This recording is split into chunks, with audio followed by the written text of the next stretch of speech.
বিষয়টিও ব্যথা করতেছে আর কিছু খাইলে পেটে হালকা খাইলে পেটে ব্যথা। হ্যাঁ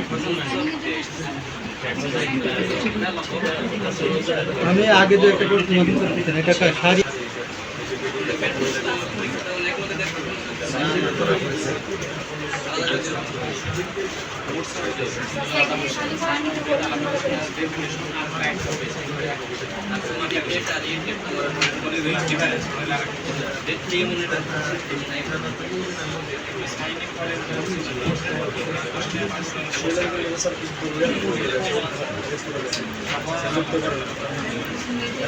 পানি আছে হাতে পায়ে পানি আছে।